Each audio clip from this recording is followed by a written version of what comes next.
I want you to picture something. Visualize a university degree. Okay.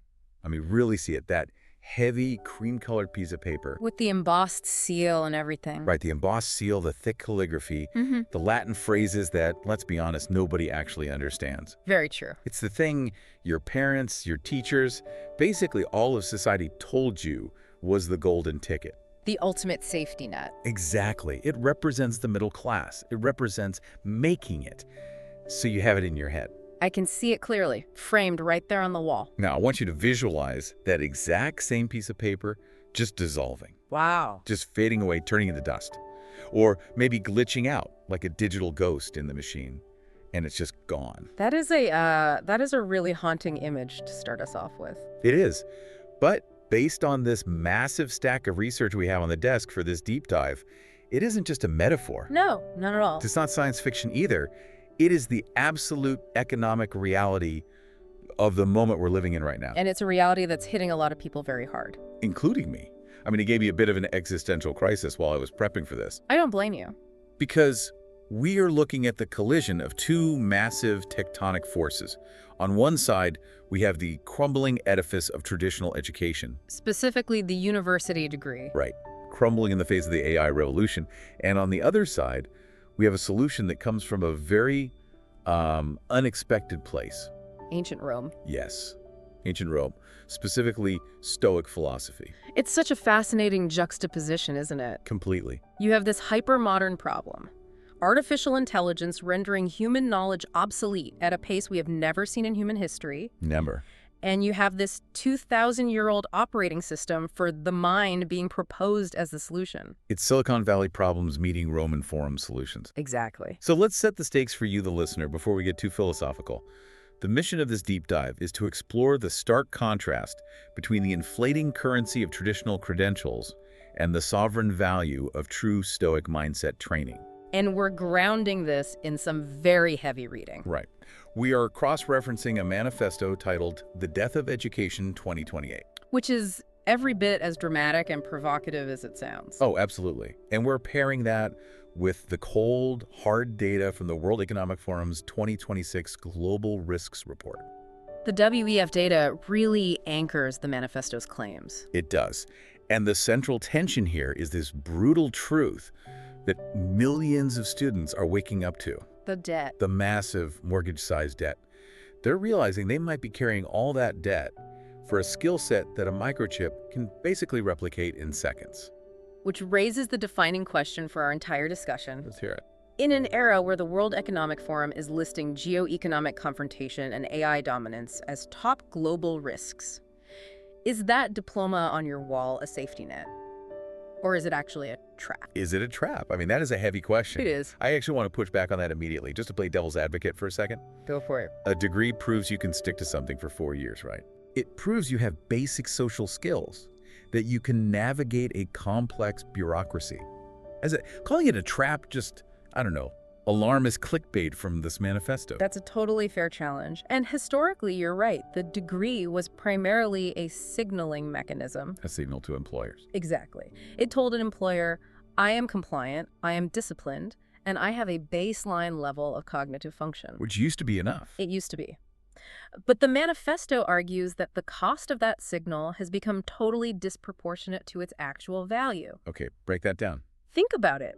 If you pay $150,000 and you spend 4 years of your prime youth, Your most energetic years. right, all for a signal that an AI agent can completely disprove in a 5-minute coding test, you haven't bought safety. You bought a liability. You've bought an anchor. So we're really talking about a massive mispricing of the asset. We're talking about the total collapse of the asset's utility. That's why we want this deep dive to act as a survival guide for your intellect. We have to contrast the traditional credentials with what the manifesto calls sovereign value. Okay, let's get into the weeds then.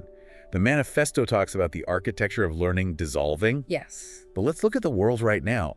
What does the World Economic Forum say is actually happening to the ground beneath our feet? So the WEF Global Risks Report describes our current context as a polycrisis. Polycrisis. Yeah, it's a term they've kicked around for a few years, but it has really calcified now. It means it's not just one thing going wrong. It's a bunch of things. It's a tangled knot of risks, and they all amplify each other. Give us the headline risks. What is actually keeping the billionaires in Davos awake at night? Number one is geoeconomic confrontation. Meaning what exactly? Trade wars, supply chain weaponization, intense global polarization. So the era of easy globalization is over. Fracturing rapidly. You used to be able to get a generic business degree and work anywhere because supply chains were smooth and basically invisible. And now they're weaponized. Right. And right alongside that geopolitical fracturing is the technology piece. Which is where the whole education angle comes in. Correct.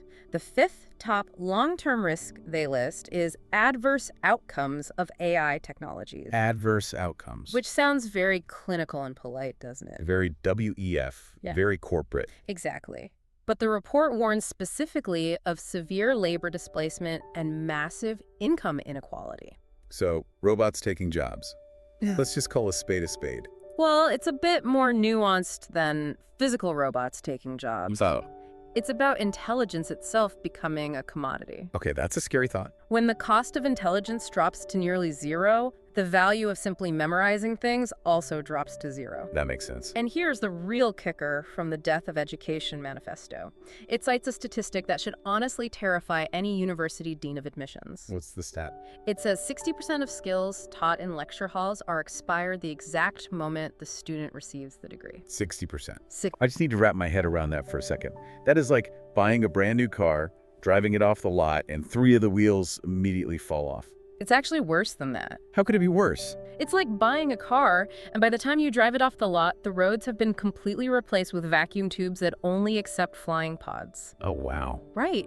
The vehicle still works, you learn the material, you pass the test, but the entire infrastructure of reality has changed around you. Because the WEEF report highlights that AI and quantum computing are converging, Yes. The speed of development is exponential. and a 4-year degree is linear. Precisely. You cannot catch an exponential curve with a linear chase. You just can't. Think about the timeline of a typical university syllabus. You have committee meetings, Oh yeah, the bureaucracy. textbook approvals, semester planning. It takes 2 years just to design a new program. In those 2 years. GPT-6 comes out. Or a new agentic workflow drops that completely automates the junior analyst role you were training for. So the university is essentially moving at a glacial pace in a magma world. That's exactly it. Which brings us to this concept of degree inflation that the manifesto mentions. Right. It argues that a master's degree now holds less actual value than what they call a combat-ready product portfolio. Yes. But I have to ask, isn't that just tech industry bias? I mean, does a law firm or a hospital really care about a product portfolio? Well, let's be clear. A hospital needs credentials for safety, absolutely. Right, please, nobody let a self-taught surgeon operate on them. Exactly. We are not suggesting that at all. The Death of Education manifesto is specifically targeting the knowledge worker class. The white-collar jobs. Marketing, coding, finance, data analysis, law, copywriting. In these fields, we are seeing basic supply and demand economics just destroy the degree. Because we've industrialized the university system. We produce millions of graduates. The supply of generic knowledge workers is up. But the demand is plummeting. Plummeting because Wow. AI is the ultimate generic knowledge worker. Man, that was a brutal way to put it. AI is the generic intern that never sleeps. And it costs $20 a month. Yeah. If your degree basically taught you how to summarize text, write boilerplate code, or analyze a standard spreadsheet, you are directly competing with software. And software will win that price war every time. That is why the degree is suffering from hyperinflation. You basically need a wheelbarrow full of degrees to buy a loaf of bread, metaphorically speaking. The manifesto mentions that these major entities, it calls them the Tesla and Google types, they are checking out of this game completely. They aren't looking at credentials anymore. They're really not. They're looking strictly for problem-solving capacity. Yeah. When a top-tier tech company hires now, they aren't asking, what was your GPA? Right. They're asking, show me what you've built. The manifesto frames this as a clash between the factory model of education and the dynamic reality of the AI era. The factory model. Yeah, designed back in the Prussian era to create obedient factory workers and soldiers. It produces standardized humans. Standardized humans. And standard humans are easily replaced by standard AI. You nailed it. If you are standard, you are replaceable. Wow. If your output is predictable, it is automatable. I really want to talk about the emotional side of this for a moment. Sure. The source text discusses the illusion of stability and this profound feeling of being deceived. Yes. It says, students are spending the most precious years of their youth, time you can literally never get back, on soulless lectures. Yes. That is really heavy language. Is it fair to call it a deception? I actually think betrayal might be the better word. Betrayal. Because there was a social contract in place. The deal was, you give us your time and your money, and we give you lifelong security. And that contract is just broken now. Completely broken. The conflict is really between static and dynamic. Explain that. Schools teach static information, established theories, history, static facts. But the world of 2026 is hyper-dynamic. Exactly. Shifting geopolitical alliances, rapidly evolving algorithms. If you cling to the static, the dynamic reality will just crush you. It's that feeling of holding onto a life raft and suddenly realizing it's made of lead. It's an anchor. But let's pivot here, because the point of this deep dive isn't just to depress everyone listening about the economy. Right, there is a way out. The manifesto argues that if the degree is the static trap, we need a dynamic solution. And this is where the episode takes a really hard left turn into philosophy. Let's talk about part 2, the Stoic pivot. This is where we move from identifying the problem to the actual solution, from the what to the how. And it starts with Seneca. Yes. Specifically, Seneca's letter 88 on liberal and vocational studies. I read the source material on this, and honestly, Seneca sounds like he would have been a really tough guest to have on the show. Oh, he was totally uncompromising. Very critical. In letter 88, he critiques the standard education of his day, the liberal arts or artes liberalis. Right. And he asks a very pointed question about it. He asks, does this learning make you good? Does it make you free? And his core argument is basically, if learning doesn't make you freer, better, or more resilient, it's just noise. He thought it was worse than noise. It was a dangerous distraction. Interesting. He makes a sharp distinction between acquiring facts and acquiring virtue. And the manifesto pulls out this absolute killer question from Seneca. It really stuck with me. Let's hear it. Why do you measure the stars when you do not know how to measure your own fear? It's so good. Why do you measure the stars when you do not know how to measure your own fear? That hits totally differently in our modern era. It is the ultimate filter for modern education. Break that down for us. What does measuring stars mean today? In our context, measuring the stars is technical proficiency. Like coding. Exactly. It's learning the syntax of Python. It's memorizing GAAP accounting principles, knowing the exact dates of historical events. Basically, all the things AI can do instantly. Right. AI is the ultimate star measurer. It can calculate distances, run massive regressions, and parse code syntax vastly better than any human ever could. But measuring fear. That is the human domain. Define measuring fear for the listener. What does that actually look like in a real-world boardroom or a startup environment? Measuring fear is emotional regulation. It is leadership under immense pressure. Okay. It's looking at that WEF Global Risks Report, seeing geoeconomic confrontation and not spiraling into a panic attack. Instead, you formulate a strategy. Right. It's the ability to navigate deep ambiguity. Because AI isn't good at ambiguity. AI can optimize a path from point A to point B perfectly, but it totally struggles to tell you why you should even go to point B in the first place. Or how to keep your team from quitting while you make the journey. Exactly. That emotional intelligence, that resilience, that is the human edge. So the argument the manifesto is making is, we are spending $200,000 to learn how to measure stars, which is now obsolete, and $0 learning how to measure fear. Which is absolutely essential. That is the massive inefficiency of the current model. We are training robots made of meat. Instead of training leaders, yeah. We are teaching people to be calculators in a world that already has infinite calculators.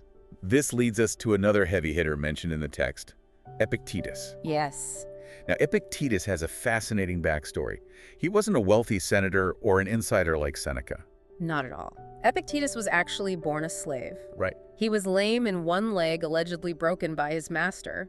So he knew absolutely zero freedom in the physical, external sense. Which profoundly shaped his philosophy. It entirely focuses on the dichotomy of control. The circle of control. Right. The idea that some things are up to us and some things are simply not. So how does Epictetus fit into the death of the degree?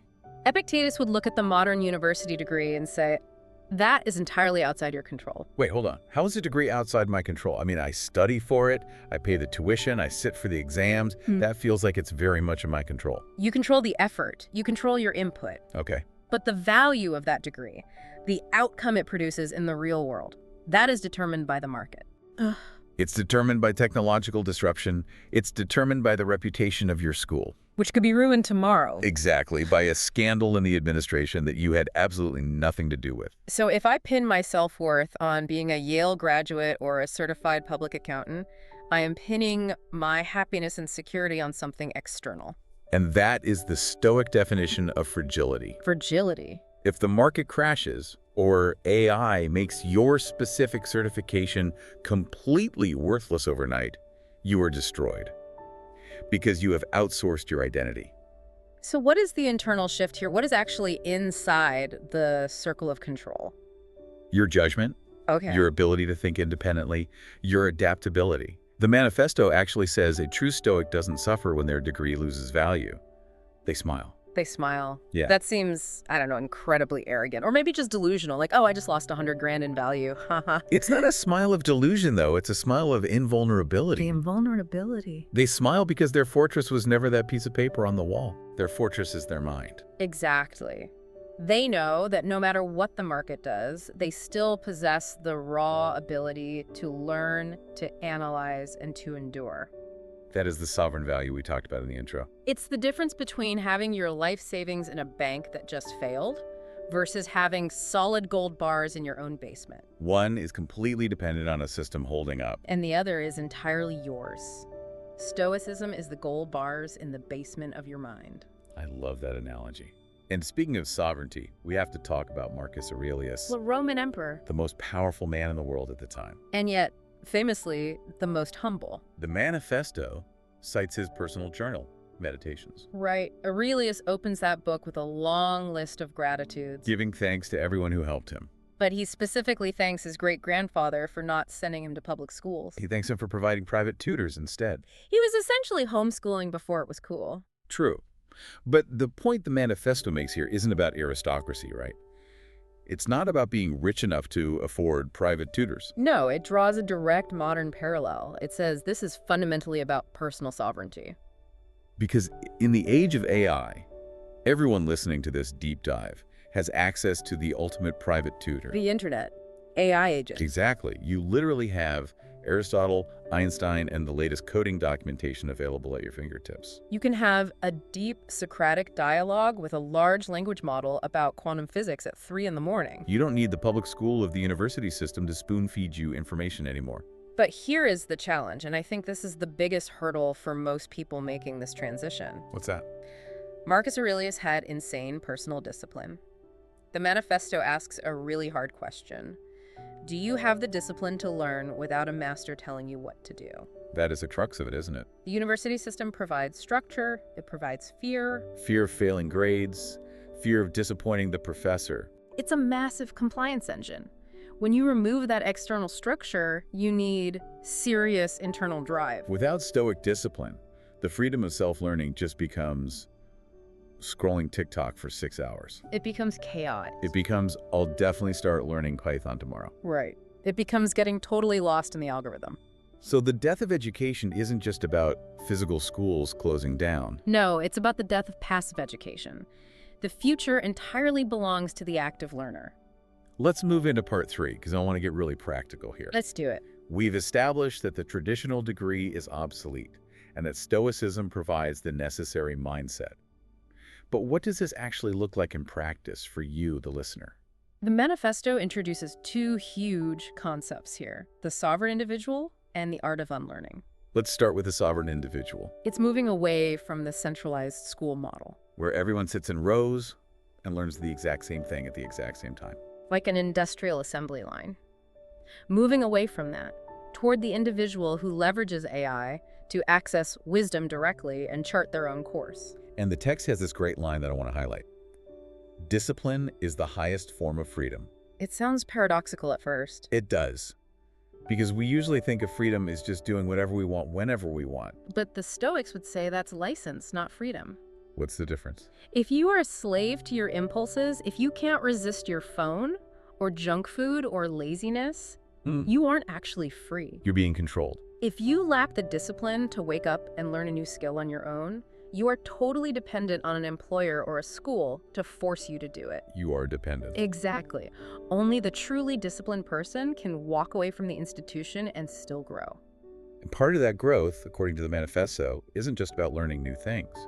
It's about unlearning. This is a huge concept. It totally caught me off guard. The quote is, "The ability to unlearn, to kill old knowledge, is more vital than learning." Why kill knowledge?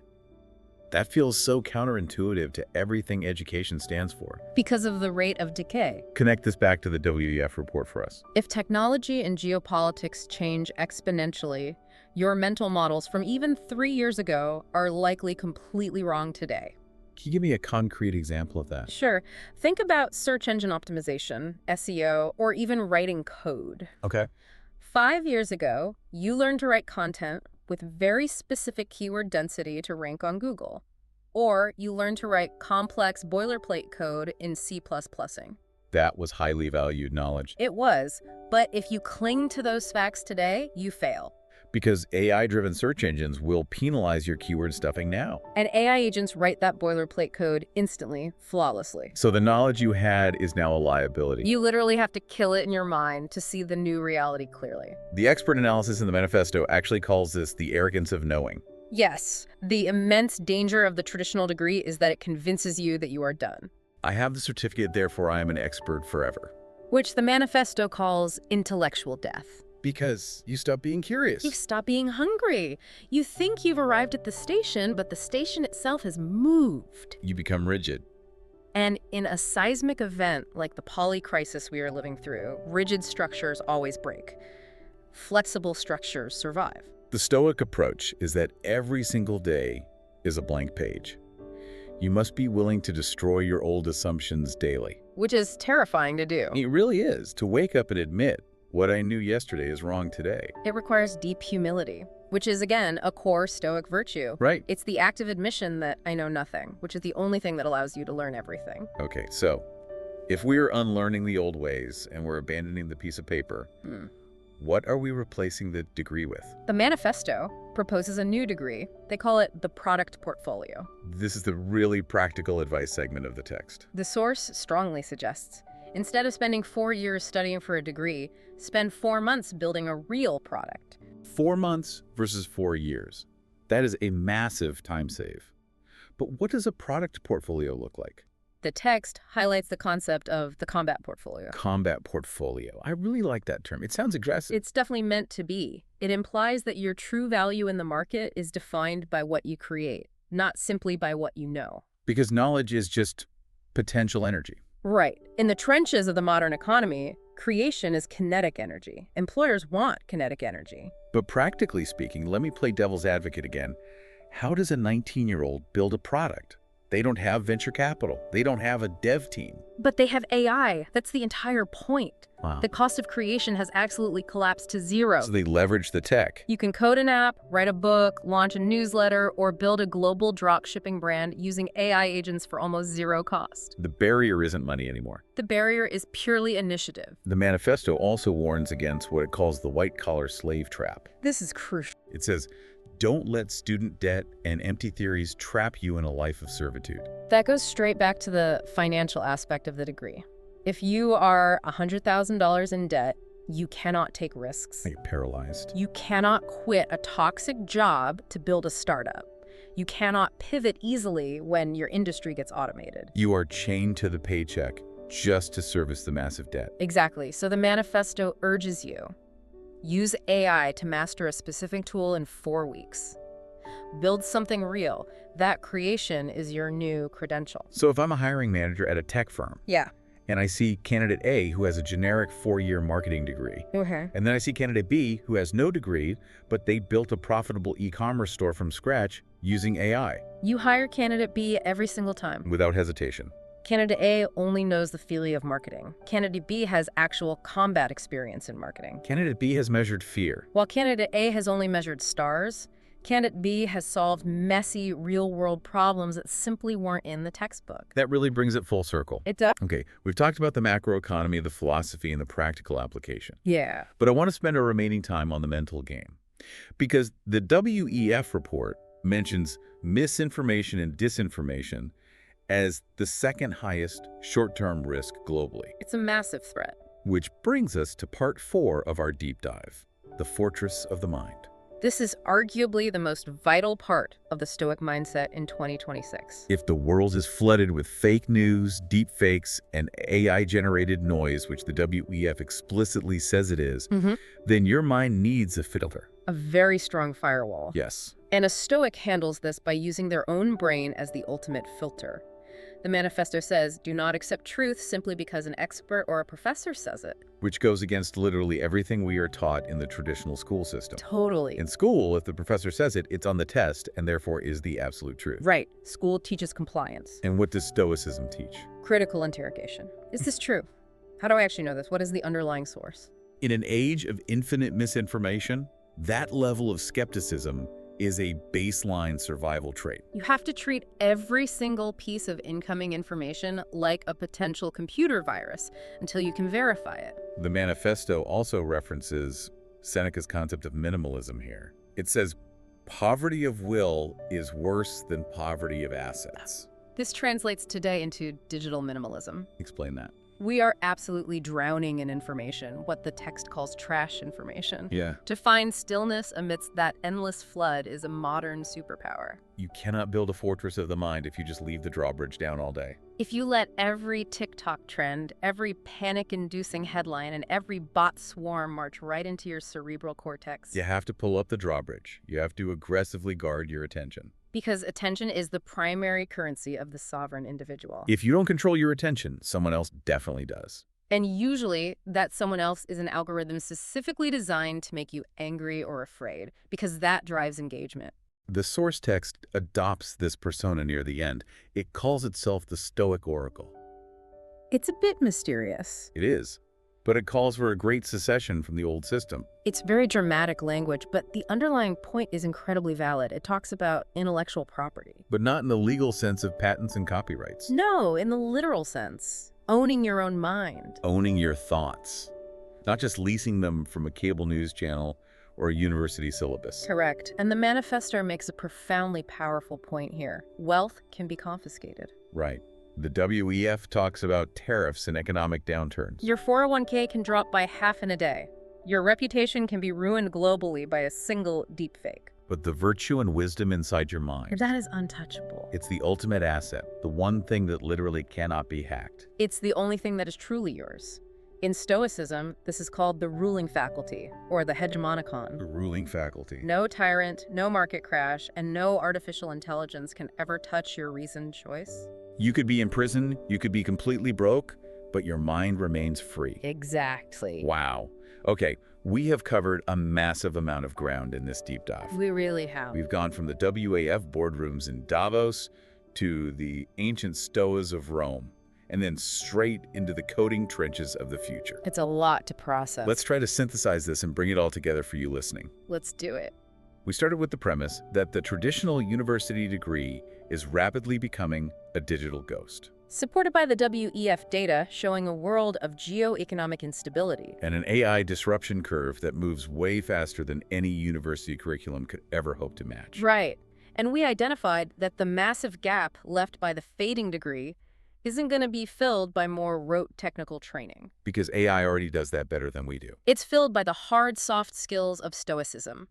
Resilience, adaptability, critical thinking, and deeply understanding the dichotomy of control. We talked about the crucial pivot from measuring stars, which is technical skills, to measuring fear, which is emotional regulation and leadership. The shift from being a passive student on an assembly line to becoming a sovereign individual. Someone who actively unlearns and relearns daily. And we discussed the highly practical shift from the 4-year degree to the combat portfolio. Plus the mental shift required to build a fortress of the mind so you can withstand the daily flood of AI misinformation. The source text ends with a thought that really stuck with me. Let's hear it. A Stoic never graduates. Man, a Stoic never graduates. It's the perfect counterpoint to the entire university model. Because graduation implies an end. It implies you are finished, that you are a finished product ready to be placed on the corporate shelf. But in a world driven by AI, if you are finished, you are obsolete. The Stoic is never finished. They are always, perpetually a student of life. So here is the final challenge for you listening right now. The manifesto asks, are you waiting for a system to save you that is already collapsing? Or are you ready to burn the old map entirely and build your own fortress of the mind? And I would just add one final provocation to mull over. I just do. If you lost your job title and your degree today, if they just vanished into thin air, who would you be? If the answer is nobody, you have work to do. Indeed you do. On that note, thank you for joining us on this deep dive. It's been a heavy one, but hopefully a truly liberating one. Stay curious, stay sovereign, and keep diving deep. Goodbye, everyone.